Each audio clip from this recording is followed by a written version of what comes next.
Hello and welcome to Joshua Space, a podcast all about books and pop culture. On today's episode, I'll be chatting with Allison at Books with Allison on Instagram and TikTok. She's a fellow social media influencer, and we're going to be talking about our favorite genres, our favorite books, what books got us into reading, how it is being a social media influencer for books, and everything else you can think of. We get a little nostalgic, talking about the Hunger Games and Divergent. I really think you're going to enjoy this episode, so let's go ahead and tune in. So, what are your favorite genres to read? I read either thrillers, fantasy, or sci-fi, and it's a pretty even spread between the three. Sometimes horror gets mixed in, but I kind of lump that with thriller sometimes. Okay. Because I've Yeah. always like when I look at your page, I always think of thriller, like mystery and hmm thriller. And so I always forget that you read a lot of science. You like it's evenly hmm spread between sci-fi and fantasy, and my brain is like thriller. It's interesting. The first video on my page that like went like pretty viral was all thrillers. So I think a lot of the followers that I got were very thriller lovery. So the videos that do the best are thriller videos. So it might be that you're just seeing those more so than others, I guess, which It's makes possible. sense. The algorithm is very wonky, so Oh it's my gosh. It's wonky is a good word. Yeah. yeah. There's no sense to it whatsoever. hmm Yeah. Yeah. All the videos you think are going to do well, they don't. The ones you put no effort in, they do. Who knows? Yeah. The ones you're like, oh, this is not gonna go anywhere. It's like, oh, hmm by the way. Back up to hmm everyone. And I think, at least from like what I've seen a little bit, I feel like whenever it's a video of someone like not a hate video, but like talking a lot about like, oh, they don't like this or you shouldn't hmm support it. I feel like those always go viral. Yeah, it's interesting you say that because I feel like I just did two videos and I posted them like around the same time of day, like one day after another, and one of them was positive, like authors that I love and like auto buy, and it got like not like 1,000 views, and then I did authors I would never read again, and it's at like 10,000. Like, okay, well that says a lot about what people like to watch. Honestly. Yeah, I've had one video get to 1 million views and it was essentially just bashing Amazon. So it's like, Mm, oh, that's the video that went to 1 million. Wonderful. wow. That's what the people want. Yeah. So who are the authors that you would auto buy?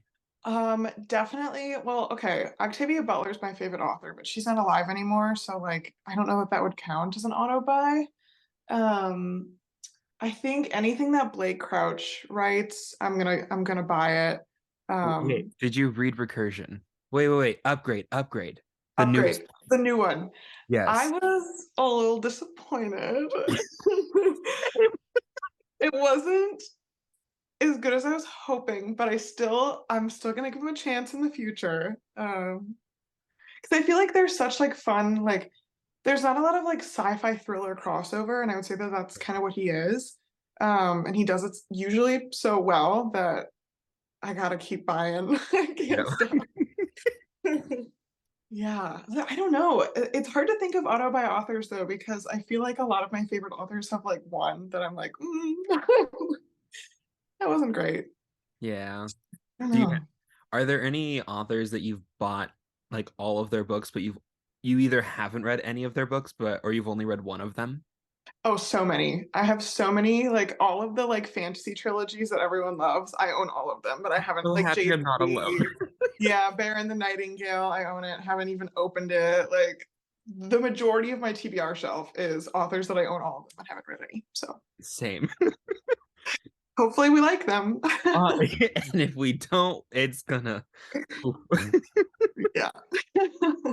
So, what are some of the ones that you're like, never again? Grady Hendrix is the first to come to mind. He wrote the Final Girl Support Group. Hated it. It was awful. Okay.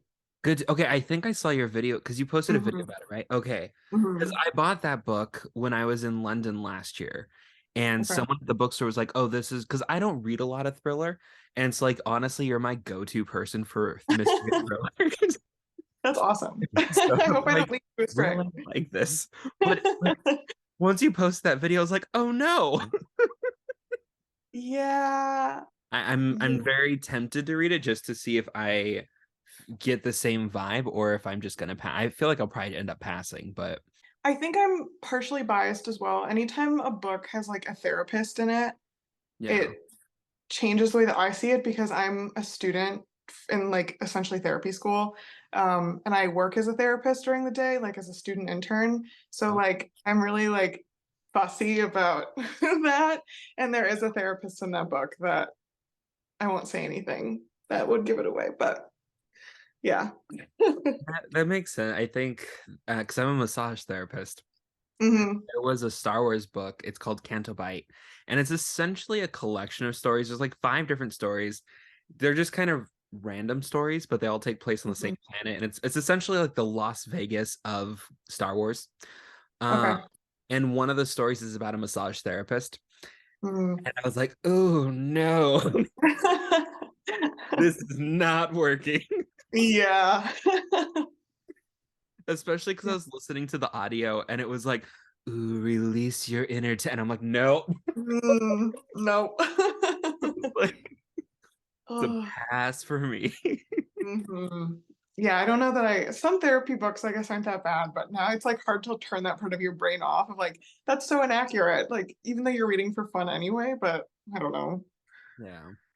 So is that Yeah. your only author that you would not buy from? Oh my gosh, no, I have a list of like You're 20 in like, my notes right now. Like let me get my five notebooks out.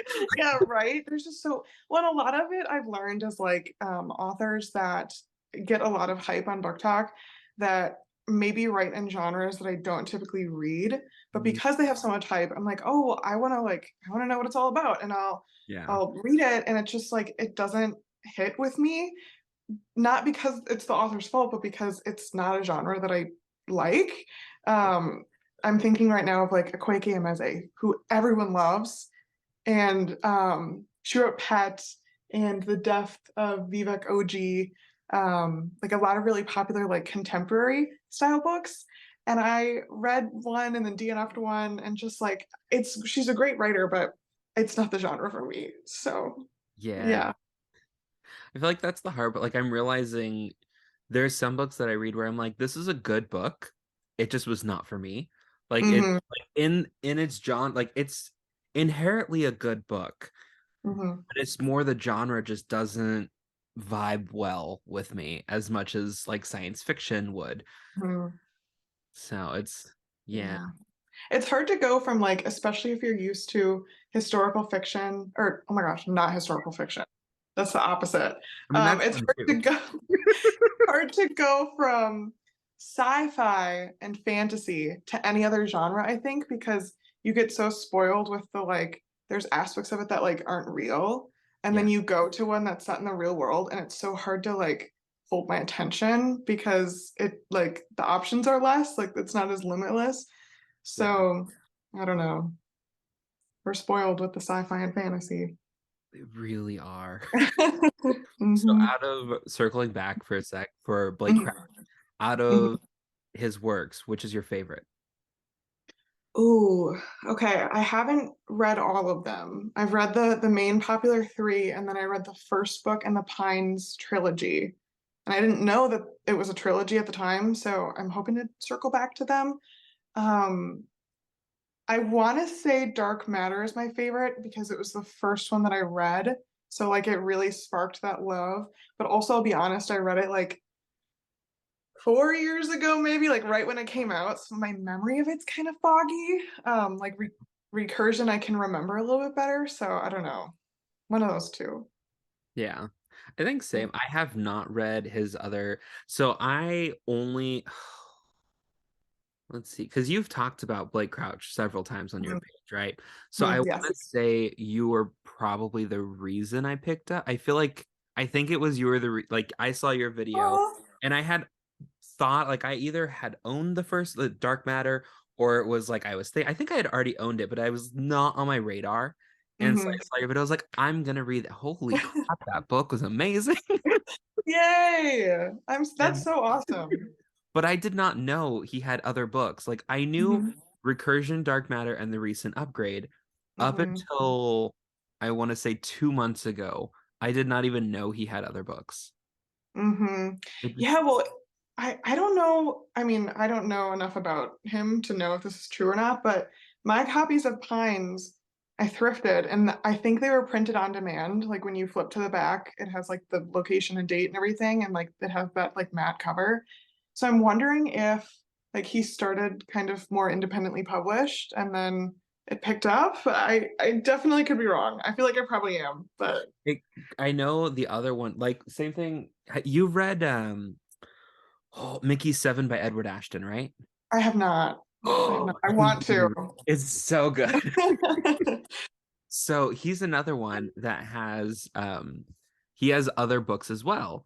And I did not real and so I interviewed him last year and I did not know that he had other books written until like 2 weeks before the interview. I was like doing research on him, like, okay, if I'm gonna like I need to do research.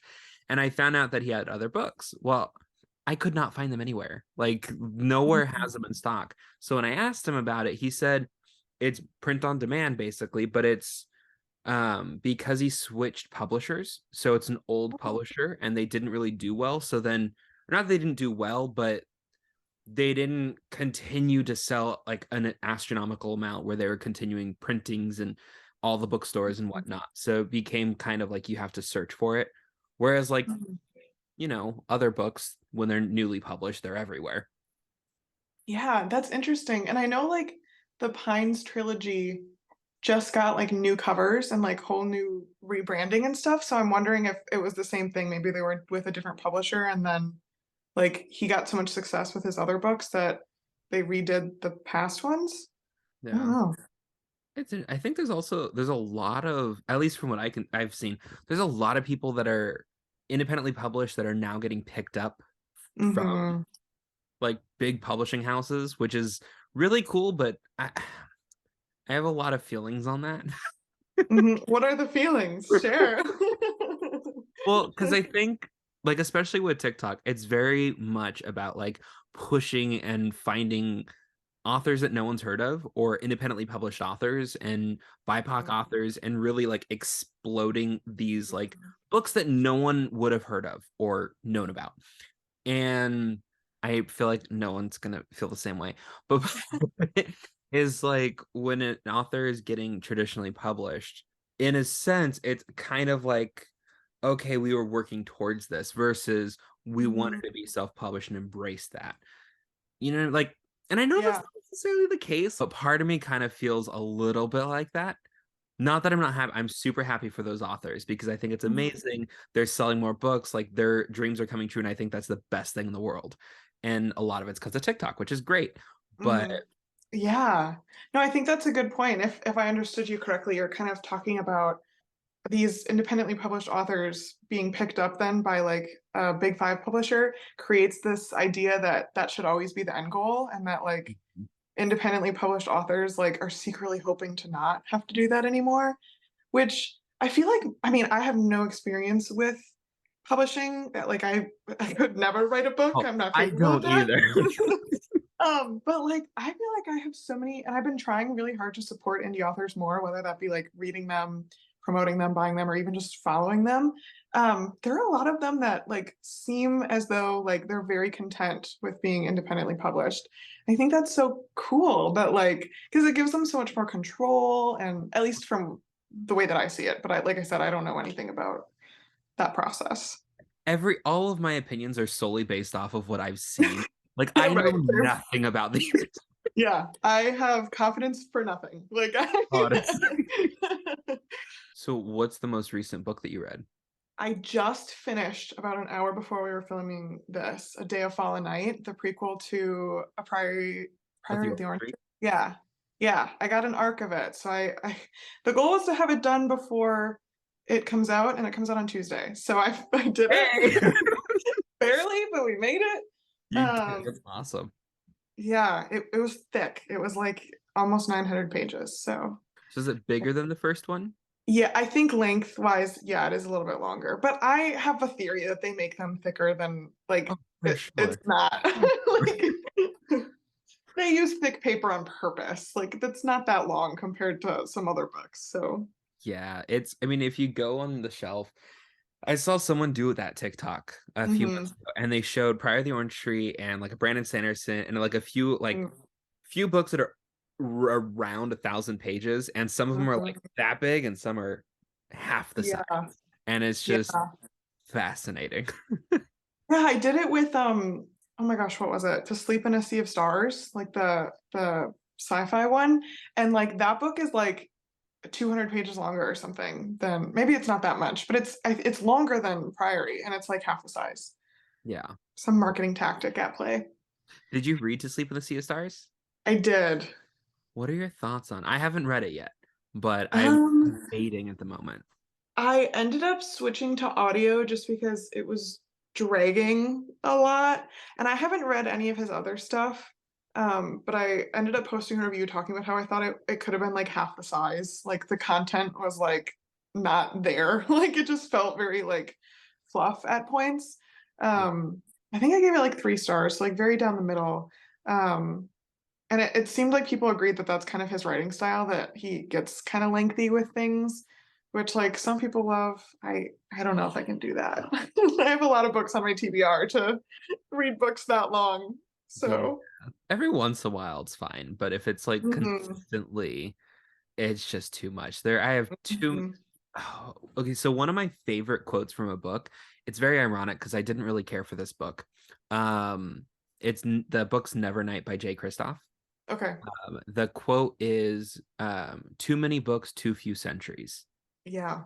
That is like, I love that quote so much. Mhm. It would take so many centuries to get through them all. It's crazy. Honestly, especially because like TikTok is not helpful. I before No. pandemic, I think I had maybe 700 books, six or seven, I would say between 600 and 700 books, which like Mhm. was a lot. And Mhm. then, I joined Book Talk and now I have 1,700 books. Wow, that's It's very absurd. So, yeah. okay. But you were a reader before Book Talk as well. Like, Yeah. I I fell in love with reading when I was fourth grade. When I was in okay. fourth grade, proper grammar. I think my mom always says third. I remember it's fourth grade because I specifically remember there was like, oh, the book, the blue. I'll do what everyone does when they go to a bookstore. The blue book. Right? Yeah, you have that one, right? The one with the words on the front? Exactly. Um, Phantom Toll Booth. Because it has the dog Oh, and the clock, right? Yeah, the Phantom Toll Booth. There was that book, and then I believe it was Matilda. Those two okay. books are like what I remember is like two of the first books that I ever read that I fell in love with, and I was like, oh wow, I like this. Before that, I detested reading. With a Wow. So it just took those books though to like flip the switch. Yeah, so I always like whenever someone says, "Oh, I don't like reading," I'm like, you just haven't found the right book. Once you find the right Mhm. book and it melds with you, you're in. Mhm. But yeah, I think I pretty much always since then I just always read. I don't think Mhm. I've gone through book slumps where it's like a few weeks or months at a time, but I've never really like stopped reading and then came back to it. It's never been something that really left. I definitely think it's grown more though. Like it used to be, I'd Mhm. read, 20, maybe 40 books in a year, maybe 60. And then Mhm. leading up to pandemic, 2019 was like the first year I read a lot. And then 2020, obviously. And since then, it's been like consistently over 100. And it's like, all right, this is a lot. Yeah. Yeah, my experience was kind of similar. Like I think I fell in love with reading maybe in 6th grade, so I was a little bit later than you, but I hated it.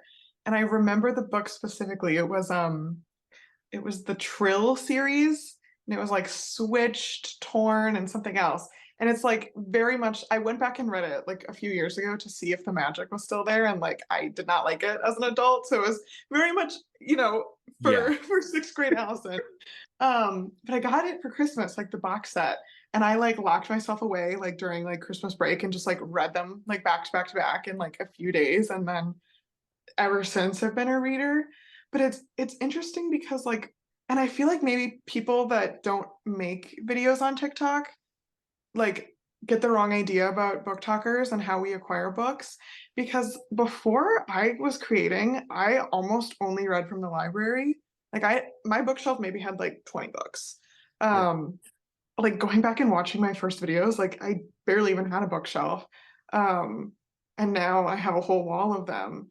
And I feel like for viewers that could be really confusing of like that because I'm most of them you get sent from publishers and things and I don't Yeah. know. That's such a tangent. I don't know how I got there, but No, but it's true. It's like, and I will say like this month I posted a video of how many packages I got.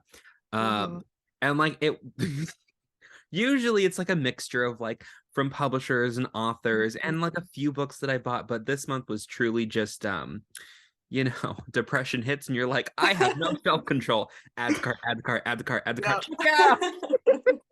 Yeah. So, so that was definitely, yeah, it was my credit Mhm. cards are consistently not happy with me, but you know. At least it's on books. It could be on worse things, you know? Exactly. It could be drugs, not drugs. Yeah, could be, could be. Yeah. Except one of my favorite audios from TikTok, it's I forget who it was, but she created a sound where it says, "All right, I'm gonna go hallucinate while staring at the Oh, dead shave or the tattooed shavings of dead trees." I've seen that one or heard it, I guess. Yeah. Yeah. Love It's that. like, It's a weird thing to think about, though. it is. Yeah. Yeah. There's Yeah. another one too that's similar, like about like 26 letters like thrown together in random orders, and here we have like endless books. It's crazy. And the story, yeah. It's amazing how many different stories can be told, even if Hmm. it's like a very similar outline or like plot wise. It's the way the story can be told is drastically different. Yeah. It's so cool too, because it goes back to what you were saying earlier of like there's a book for everyone. Like Mhm. even if there's a story that you like but you don't like maybe the voice it's told in, I'm sure the same story is told by somebody else in a different way that you would like. When you first started reading, like throughout the years, did you notice over the years your taste in reading as far as what genres you like changed, or has it always been the same three, where it's the thriller, the fantasy, the science fiction? I think sci-fi has been a little bit newer, like since book talk.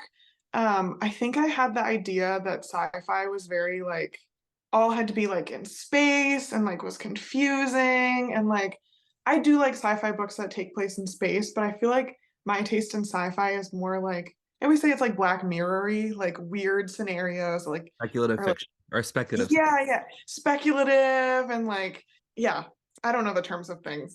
So science fiction scared me. But I think naturally when you're into fantasy, like that's kind of the natural next step maybe. So book talk really opened me up to that and like being open to reading science fiction, but I think I always was like fantasy thriller-y type stuff I liked. Yeah. What about you? Um, oh, when I was younger, I think it's always been science fiction. Uh, Really? yeah, because okay, when I was very young though, it was like the Mysterious Benedict Society. Oh, It is, oh, I don't even know what that genre would be. I think contemporary, maybe. okay. It's like highly gifted students, and there's this school for highly gifted students, but it's a mystery. I would say it's a mystery, like Okay. contemporary mystery. Like Mhm. young, I don't know if it's young. I think it's young adult. I want to say it became a movie or a TV show on Disney Plus Okay. recently, like the past, I think last year. So like growing up, it was kind of those, but then in sixth, seventh, and eighth, like in middle school, it became science fiction. Like I read The Hunger Games when it came out, and Hmm. Divergent, and The Maze Runner, and The Uglies, and like all of those dystopian, like dystopian Hmm. was my jam. That was my genre. And it's funny because a lot of people like Harry Potter is what people grew up with, and Twilight, I didn't read those. I I never read like yeah. no. Now that you're listing all the ones you read, I'm like, wait, maybe I did read sci-fi, like because I read those. So. Yep. But it's like it's I think when people or like at least for me, when I think of sci-fi or when I used to think of sci-fi, I used to think of sci-fi as space and this is Mhm. dystopian. It's not sci-fi, it's Mhm. just dystopian. But it Yeah. technically is a subgenre of sci-fi. Yeah. No, you're totally right. Like if you were to ask me to describe like I feel like Hunger Games, I could give maybe a little bit more of that sci-fi, but like Divergent, I would have a hard time categorizing that other than like dystopian. I guess it is sci-fi. Yeah, you're right. So I was reading sci-fi as a teen then. Yeah, I take everything I just said back. That's awesome. So what was your favorite dystopian? Oh, You read them. You um, read some of those. I mean, Hunger Games is like I think Hunger Games I look back so fondly because not only are the books amazing, but the movies are also amazing. So Yeah. and like that is not true for the majority of like the like early two or 2010s like dystopian trilogy arc where they all kind of have the same plot line and everything. Yeah. Um, those are the ones I look back at the most that I like really loved. I mean, I read The Maze Runner and Divergent and oh my gosh, I even was like at the point where I was reading ones that were like not popular at all because I just would get down like a wormhole on Goodreads, like suggested, and then you just find them all.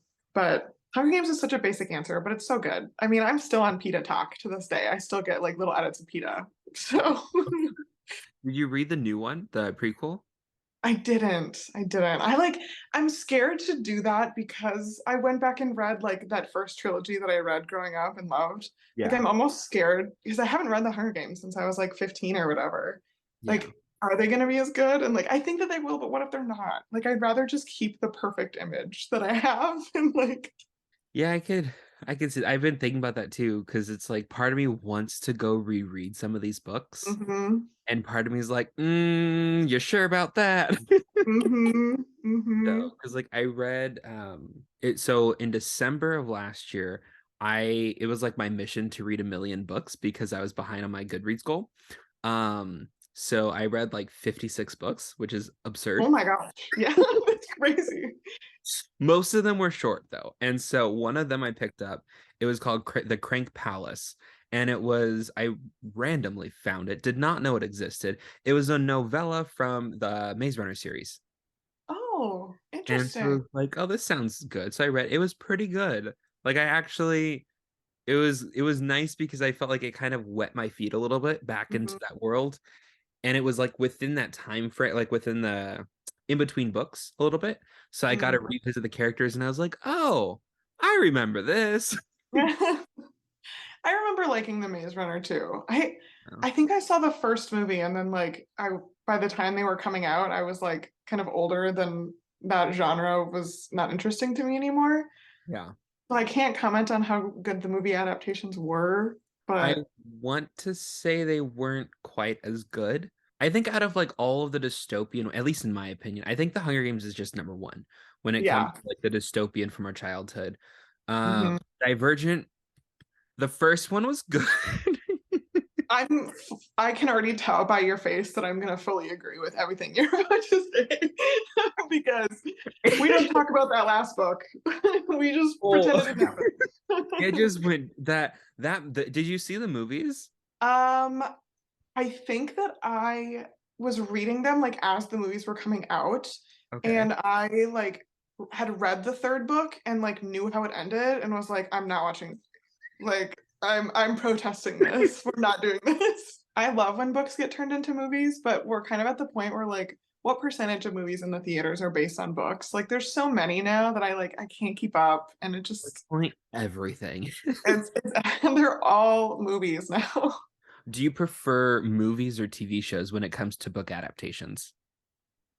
Mm, I think it depends on the genre of the book Oh, because I okay. think Yeah. that like I feel like a like sci-fi fantasy like makes more sense like with the like epic like oh my gosh, not layout. That sounds so stupid, but like the way that it's like ordered makes sense for like a movie because it's very epic and like the plot whatever. I know what you're saying though. You're fine. Right.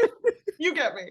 But I like a like a contemporary or like a thriller, like I feel like there's more there to like work with like multiple episodes and like maybe not more there, but it allows for a little bit more um mini plots within the whole plot for like little episodes. I feel like part of that, at least in my opinion, so a lot of like mystery or thriller, they're almost written episodically. So it's Yeah. like the book itself, you're kind of it's one book, but you kind of have these little episodes of like small Mhm. story arcs going out throughout. You said exactly what I was thinking, but with the correct words. Well done. Yeah, it's interesting. Like I'm reading, there's a book I'm reading right now. Have you heard of this one? It's All I Good have. People Here. Have you read it? Yeah. I have not read it, but Okay. I've heard. It's it's kind of it's interesting because it goes, there's like three, is it three or four? I think there's three different years that it goes between. Mm, Like every chapter it's kind of bouncing, not every, because there's a few chapters where it's the same, like 2019 for three chapters, but it'll bounce between like three different years every other chapter. And it's very interesting the way it does that. yeah, yeah. I feel like a lot of thrillers do that where they're told in parts by like either year or like maybe you get a different narrator like a third the way through and then you get another narrator. Whereas I feel like in sci-fi and fantasy, if you're getting different narrators, like they switch every other chapter. But like in thrillers, it's usually by parts. So that kind of for the episode style makes a little bit more sense, I feel like. Yeah. Yeah. I do feel like in general though, when it comes to movies and TV shows, I feel like when they do a TV show, if it's done right, it's Hmm. right. But I feel like we're able to get more out of it Yeah. because it's not, they don't have to cut quite as much. I think Hmm. the not fear, but the downside is if they do a full TV show versus like a mini series, they can Hmm. stretch it too thin to where it's a lot of fluff and doesn't keep your attention. I think there's a balance, but Hmm. Definitely. Yeah. Well, and there is that pain of like your favorite book gets turned into a movie and they like change everything and forget things and like it hurts you on a personal level. That like a show, like I guess if it's gonna be your favorite book, you'd rather it be a show than a movie to make sure that it's all there. Like one of my favorite books is Kindred by Octavia Butler, and it is now a show. And yes. I'm only like 2 episodes in, which is embarrassing Same. because it's been out for like it's been out for like 2 months now. Like I should be further, but I'm not. Yep. Um, like so far they're sticking to it pretty well, and it seems like the pacing is really well done. So, Hey, I have a question. mhm. Because I'm on episode two, and Okay. Kindred is one of my favorite books. Oh, amazing. And I, but watching the show, I'm either completely misremembering the book Okay. or I don't know. I don't know. I think I'm just misremembering, or they did change it. Mhm. In the book, were they married? Yes. Okay, Yes. thank you. They changed a few things in the Okay. show. And like it's Um, not a spoiler for anyone listening because yeah, it's yeah, like the first half of the first episode, it's yeah, with the first like 20 pages of the book. It's not a spoiler, but yes. it was driving me crazy. Yeah, yeah. And I've been thinking about why that might have been done. And I'm wondering if it's more so just for like theatrics of like it's this random stranger that she like barely knows, and like that adds like more layers to it. Yeah, Um, I think it'll give it more of a thriller aspect. yeah. And it also like with the neighbors, which this isn't a spoiler either, but the neighbors are very nosy. And like if the neighbors knew they were married, they would have had no reason to really be nosy. But since it's this random guy, like I don't know what's gonna happen with the neighbors. They're very suspicious. So I'm sure something is gonna happen with them. Um, yeah, there are a few changes from the book to the show so far. That's one of the main ones, and then there's one other one that is a spoiler, so I'm not gonna say anything. But I think it also makes sense that they made that change too. So I yeah. agree. I think it was just like it threw me off, and I was like, okay, I must be just like total. I knew I forget things from books, but I didn't realize I Mhm. was that bad. So I'm very happy that it's not my memory. It's not your memory, but there is a graphic novel adaptation of Kindred if you want to like refresh your memory in like an hour rather than having to read the whole book, which I did before I watched it, so that helps. I don't think I've bought the graphic novel yet, but it's on my Mm-hmm. list of books to buy because I Mm-hmm. love graphic novels and I love Kindred, and I would love to see the graphic novel, like how they adapted it. Is Mm-hmm. does it stick? Is it like a true book adaptation, or is it more kind of like they took their own twist a little bit like the show did? I think it's pretty much the same. Um, from what I remember, obviously there's like a lot of less text because it's a graphic novel, so it's kind of speech bubbles and like text boxes and that's it. So obviously you don't get like the same. Like for people listening, if you're thinking which one should I read first, read the traditional book first because things will probably not make sense if you just read the graphic novel. Like I don't know that you get enough to understand everything. But I remember it being pretty true to the story, I think. I don't know. Now I'm second guessing myself. I do that all the time. You're fine. Yeah, the silence was like 1 second, and it gave me 1 second to reflect, and now I know nothing. So That happens. I think that wow, there's another. Well, Six of Crows is coming out this year, the second season. Mhm. That was just, Yes, which is. Did you see the first season? I did. Okay. And have you read the books? Or not Six I of have, Crows, Shadow and Bone. Oh my word. I knew what you meant. You're good. I have read the books. I read before like I was even on Book Talk. Like I must have Oh, just seen them and I didn't know. I mean, I guess the reading order doesn't really matter, but it kind of does. I know you're supposed to read like the Shadow and Bone trilogy before like you read the Six Six of Crows of first? Crows, and I read Six of Crows first. And so I was kind of confused because I feel like there was a lot of things alluded to that I like was not understanding. Um, so I feel like I definitely missed some things just from like lack of understanding. But I have read I think all the books in that, unless there's like new ones that I'm unaware of. All the books in that universe I think I've read and watched what is out so far of the show. Yeah. Yeah. That's I have not read Six of Crows yet. Okay. Well, have So you read Shadow and Bone though? I did. I read the trilogy and that was it. I think it was like it was good, but it wasn't like wow. Hmm. Um, and so because of that, I was like, I'm gonna take a break and like read other things before I start Six of Crows.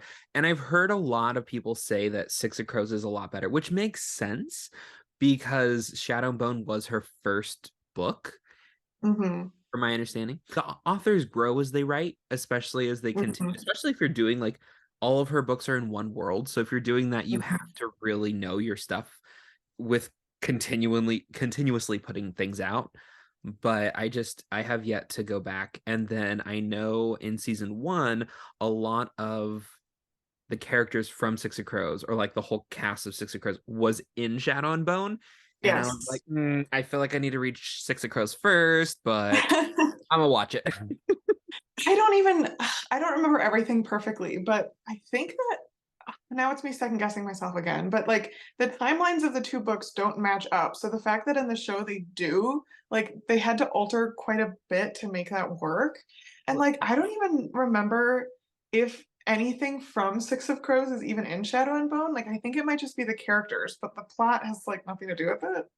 From what I understand, mainly because like when Shadowmo came out, like my whole For You Mhm. page, from Yeah. what I understand from it, it was basically they created a prequel to Six of Mhm. Crows. And so the prequel was in the show, but not in a book form. And so we're getting like what happened before Six of Crows while Shadow and Bone was happening. That makes sense. So Yeah. to make it overlap, which is interesting because I think a lot of Hmm. people came into the fandom from Six of Crows. Hmm. So I think it was smart that they kind of did both and hybrided it like that. I think so too. And I also think like maybe this is a personal opinion, but I feel like most people agree with this. The characters in Six of Crows are a lot more likable or like at least entertaining, I think, than the Shadow and Bone characters. So like you kind of need them added in to like make it not just like Alina and Mal and like the Darkling, like this like little love triangle. Like that's not enough for me. I need like the comedic relief to come in and yeah, I need that. So I'm glad that they molded them together. Six of Crows, is that still young adult or is it more of like a new adult or adult? Do you know? I think it's still technically young adult, but it feels a little bit more, maybe not advanced, but like the tropes don't feel as like heavy. Like it doesn't feel as like young adulty, like the love triangle-y and the best friend growing up and the new mysterious guy. Like it just, yeah. I don't know. Yeah, because I'm realizing recently, and I think it's only dawned on me the past few months. A lot of the books, like a lot of young adult books, because this is the other thing that for me, what changed with book talk is pre-book talk, 90% of everything I read was young adult, Hmm. 10% were adult. Now it's like the opposite. I read mostly adult and some young adult. Yeah. And when I read a young adult now, I like I'm reading this book and it's like, wow, this is a good book. If I was 15, I would be Mhm. all over this. At this point, y'all are too whiny. Get your stuff together, move on, like let's go. Mhm. Um, and it's just kind of I don't know if it's because I've been reading more adult books or just the way like life experiences now that I'm a little older than 15. Mhm. But it's interesting. Yeah. Yeah, yeah, I think I had a similar, like before I joined Book Talk, I was reading mostly young adult, and then it has kind of changed, which I guess makes sense because when I joined Book Talk, I was 20 or 21. So like, I mean, that's like a normal, I mean, not that there's certain ages where you can't read young adult anymore, but like I was a young adult, so I was in like the bracket. Um, and I now read mostly adult books with like a few young adults sprinkled in. But I'm really picky about the ones that I do read because when they start to get super trope heavy, like I Yeah. feel like I know what's gonna happen. So like there isn't really like I don't feel the need to read it because I know what's gonna happen. She's going to choose like this one, and like I don't know. Also, a lot of young adult books I feel like sprinkle in more romance than adult books, which maybe isn't always true, but No, maybe it's but just it's very true. and I'm fine with a little bit of romance, but when it's the main thing, I don't know, I'm bored. Same. Yeah, it's romance is not my I mean, for anyone who likes to read romance, I'm happy for That's them. awesome. Yeah, Uh, yeah.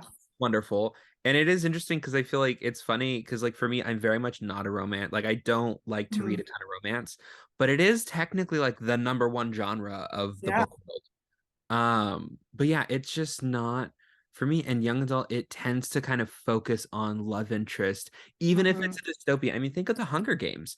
It was Hmm. still that love triangle. Do I choose Peeta? Do I choose? And so it was very heavy on that, even though it was not about that, which totally going on a tangent. Um, that's how I felt with Divergent. Hmm. Divergent, in my opinion, like it was heavy on like the romance side a little bit with it still being a science fiction dystopian, but I felt like the book, it was like 20% romance, 80% dystopian. The Yeah. movie to me was like 60% romance, Yeah. 40% dystopia. Like it focused so much more on that. And I was like, no. Yeah. Which I guess that now that I'm thinking about it, like, okay, when you're a young adult, I think that genre is for like technically it's geared towards like 13 to 18, which, like I Yeah. said, anybody can read it, but that's who the audience is like geared towards. And like you're going through puberty and you're starting to date for the first time and you're, feeling things. So like it makes sense that romance is often woven Yeah. in more so than in adult books, but maybe it's because I'm now an ancient 23-year-old. I don't need that mixed in for me to be engaged. I mean, if it is, fine, but Yeah. yeah. Okay, not to change the subject. I mean, this is totally changing the subject, but one of the things I think is really cool and interesting is marketing and how marketing books have changed so much. Yeah, and it's crazy how book talk can impact all of that. I was at a book signing recently, yeah, and I was talking with the public. It was either her agent or publicist or someone on her marketing team was there with her, and it wasn't that big of an event, so I just, per the usual, stuck around till everyone's gone to get my book signed. So I can like, hi, can I ask you a question? Here's a microphone. And but I started talking with the her marketing person or whoever it was, and she was saying that like with TikTok it's very unpredictable, and so you could have a book that even if it's a big five book, they put no marketing or very little marketing because they didn't think it would do well, and all of a sudden it's a New York Times bestseller, and vice versa. They think this book's going to do amazing and they're promoting and doing all this marketing, and it just doesn't perform to the same extent that they're wanting it to because TikTok Mhm. is like its own thing. Yeah. Which is, I feel like puts us as creators in such a cool position to like kind of put us like in the driver's seat a little bit about like what, I mean, of course, just because you post a video about a book doesn't mean that it's gonna cause anybody to read it, but like it's so cool to know that we have a direct impact on like book sales and publishers. And I had a moment recently where I like felt that pressure. I was like, I need to be more intentional with what I'm reading because like people watch and people buy them based on what I read. And I kind of forgot that for a little bit, that like people are actually watching the videos that I upload, and listening to what I say. And so I think like even with like sponsorships and paid partnerships, sometimes I feel guilt of like all I'm doing is like posting a video and they're paying me so much, like I feel bad, but like I shouldn't because like I'm literally doing all the heavy lifting. Well, the author did, they wrote it, but like I'm, Yeah, we're marketing and we're going towards like, so full transparency. Um, this was sent to me for a paid sponsorship. okay. All the people here by Ashley Flowers, and I don't really read a ton of mystery and thriller, so Hmm. it was kind of like, okay, yeah, I'll take a look, and if I like it, we'll go with it. And it's really good, but Hmm. it's funny because it made me like with what you were saying as far as who am I to be Hmm. making this money to promote a book? And Ashley Flowers is a like essentially famous podcaster, crime podcaster. Oh. She has a podcast called Crime Junkies. And I looked at her because I always do a little bit of research when I'm approached by someone to whether just to have them send me the book or do like a paid promotionship. I do some research. And Hmm. she has like 500,000 followers on TikTok. And so Wow. that was very much a moment of like, who the heck am I? Yeah, why do you So, want me? yeah, well, like you already have this platform. Why are you coming to me? Yeah.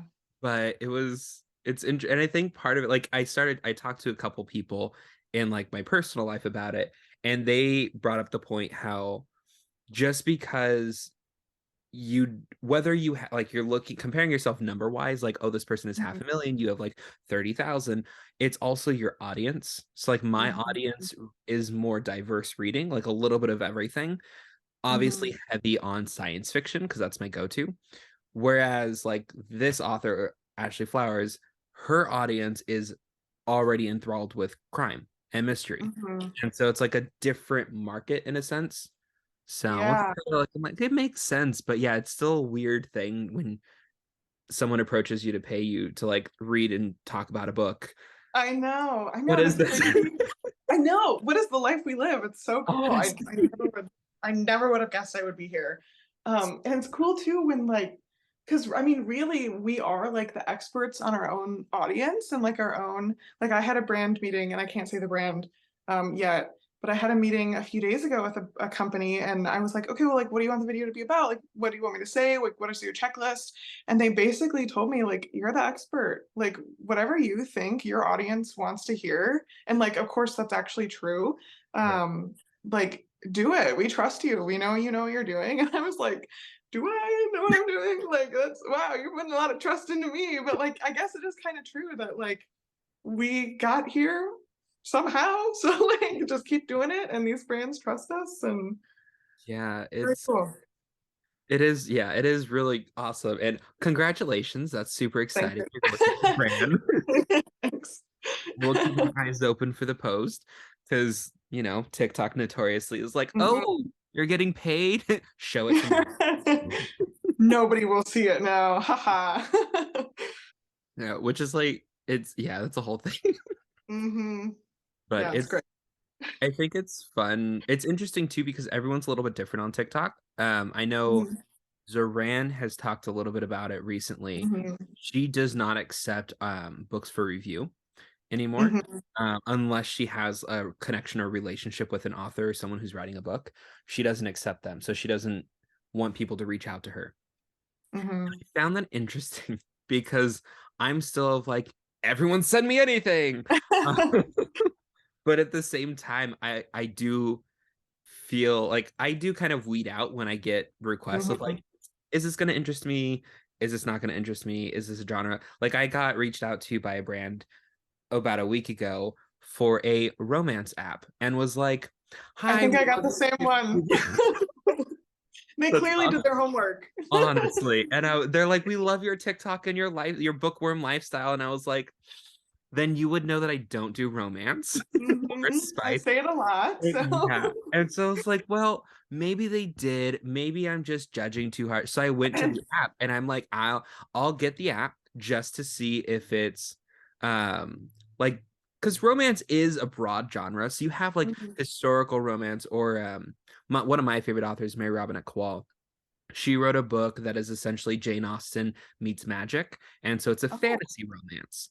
And yeah. so it's like, well, if it's like encompassing all of that, then maybe I'll go for it. And I got the app and I was like, delete. It's not for me.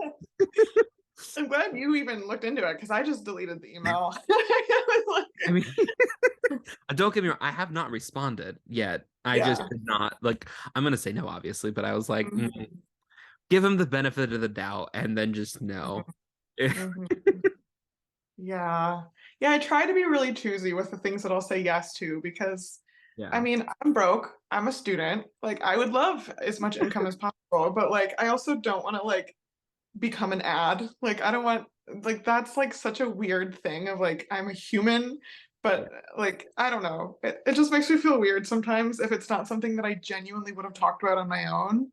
Yeah. Um, it's hard though, because sometimes you see those numbers and you're like, textbooks are expensive. But do I read romance? I'm just Yeah, I mean, I could read romance, maybe like for, for the yeah. right price. Yeah, I think it's a lot about like being true to yourself, but being true to Hmm. your audience because your Hmm. audience appreciates transparency and what you bring to the table. So it's like for me, I don't want to change from like a year or 2 years ago when I started to now. Hmm. I'm not just gonna like, oh yeah, like here we are. Let's read Hmm. random things that you know I don't like that I'm gonna say I love. Like I'm not, Hmm. but it's Yeah, it's tough. It's tough. Yeah. And I appreciate my audience for like being here. And I would never want to like promote something like that I actually didn't like yeah. because then what if they buy it? And then I don't know, like I would just feel so bad that people trusted me and I let them down. So, Honestly, I think one of my favorite because I've only had I think like four paid partnerships so far. Most of them are just like the author or publisher, like, hey, can you read? Like, we'd love to send you this book, and if you can review it, great. If not, whatever. And so I get a mhm, lot of those. But as far mhm, as like where I'm making money, I think I've only had like four or five. But one of them I really appreciated. It was by Tao Wang, and it was for it's a lit RPG series, the System Apocalypse. But I hmm, appreciated the way they reached out to me because they basically Tao Wang has a fantasy series and a sci-fi series. And so they're like, we know you like sci-fi more, but you can choose. And so if I remember everything correctly, they sent me mhm, the book before I agreed to it. And so like we're gonna send it to you, read it. If you like it, then we'll move forward and we'll work together. And if not, no hurt feelings. And I appreciated that because I'm like, I get to decide if I actually like this and it can be true to promoting this book for you. And if I don't like it, I'm just gonna say goodbye. yeah. That was nice. And I loved it. And I literally bought all 12 books in the series. So Wow. That's awesome. Wow. That's awesome for that brand too. Like I'm always so hesitant to agree to paid partnerships for like a book. Like if it's yeah, like a service or like just like I don't know, if it's not for a specific book, I feel a little bit better because what if I don't like it? Um and I feel like I'm pretty good about even if I don't like a book, like finding an audience who would like it. Like for fans of XYZ, or like if you like this, then which helps a little bit, but I that company is awesome or that publisher, whoever it was, for yeah. like acknowledging that they don't want you to promote something that you're not genuinely enjoying. I was like, oh, I like this. Wow. Before we go, I know this is like such a fair and wonderful question. Okay. What's your number one book? So top three books, but the way we're gonna do it is your number one book in sci-fi, your number one book in thriller, and your number one book in fantasy. Oh, okay. I feel like I can do this. Okay. I feel like I can do this. Okay. Favorite fantasy is The Sword of Kaigen. Love that book. I actually read it before I even joined Book Talk. It's independently published. It's so good. I'm so excited it's getting some traction. Highly recommend. Favorite sci-fi is Kindred, which we've talked about, which is kind of cheating because it's like sci-fi historical fiction, but I'm gonna say it's more sci-fi. So, I love I love historical science fiction. I think that's mhm. such a fun crossover genre. Yeah, yeah. Okay, so it counts. And then favorite thriller is Razorblade Tears, which is it's pretty brutal. And so everyone listening, like it's not like a fun little like fluffy thriller. Like it's a I one of my friends was reading it recently and she was listening to the audiobook, texting me like, "You like this? Like this is a lot. Like this is really brutal." So like prepare yourselves, but it's very good. Okay. I have not heard of that one, so I'm gonna have to check it out. It's a good one. Yeah. I'm gonna Well, make you do it now though too. You have to do I was really hoping you wouldn't, and like I could just say, "Well, thanks for joining." Uh, it. oh, oh. Hmm. Okay, I think I'm gonna say for science fiction. I think it's really hard because I think of like, oh, do I go based on like time frame? Because certain books have meaning, like the two books that got me into reading, right? Mhm. Or like The Hunger Games was another one that really like drew me in when I was younger. But I think I would have to say my favorite science fiction novel would probably be The Calculating Stars by Oh, okay. yeah, I I haven't read it, but you talk about it all the time. Like I have screenshots of like you holding it up, like in my little like book talk folder in my photos. So I know I have okay, to get to so that's it. something that like it never registered like because you were saying how it never really like we forget that people watch our videos and will read the Yeah. book because they saw it. And so it never completely registered that people take screenshots of my videos. So Yep, I I was do. talking to one of my friends on Book Talk, Middle, and she works at a Barnes Noble. She's like, "Yeah, people will come in with your screenshot," and I was like, Mhm. "What now?" I hope at least, like if people are doing that to me, like at least pause it when I'm not making like a really ugly face. Like We don't want just one like. yeah, yeah, nothing like too embarrassing. Like if you are gonna go ask the bookseller, like, hey, do you have this? Like, don't embarrass me, please. Like, wait till I'm smiling. I promise I smile at least once every video. Yeah. Yeah, so I think that's definitely my number one sci-fi. Okay. Um, oh, and again, that is kind of like with Kindred, it's a historical sci-fi. So Okay. that one takes place in the 50s after World War II, and so it has a lot of like historical elements when it comes to racism and sexism and all. It targets it without targeting it, which is one of the reasons I loved it because it doesn't make you feel like it's in your face. We're going to talk about like racism. But it's a lot of like undertones and just like self-realization with the character because the character is she's Jewish and she's a woman. Um, and she kind of made this connection at some point. I don't really think it's a spoiler, but she made this connection partway through the book that when she goes to an event, there are no black people. And she's living with this black couple who took her and her husband in because of this disaster. And it never really dawned on her until she became really close with them how it's just kind of expected that there is no black people when you go to the or African American people when you go to these events. And so the way it's very subtly brought up is just it blew my mind. So that book is number one for sure. Okay. I'll move it up on my list. Okay. It's really good. You sold me. Let's see. I think if I was gonna choose a favorite mystery, it would have to be The Thursday Murder Club by Richard Osman. Ooh. Okay. You haven't read this? I haven't read it because isn't it a trilogy, It is. right? So there's a fourth book coming out this year. Oh But okay. gosh. Okay. I will say full disclosure, I have not read books 2, 3, and 4. Or well, 4 is not out yet, but I've only read the first book. Okay. I don't think it's a trilogy or like a series in what we're used to like with sci-fi fantasy. I Yeah. think it's similar, same characters that have different stuff. That's what I'm thinking. But Okay. it is hysterical. It is this like essentially senior living facility or home complex. I don't know.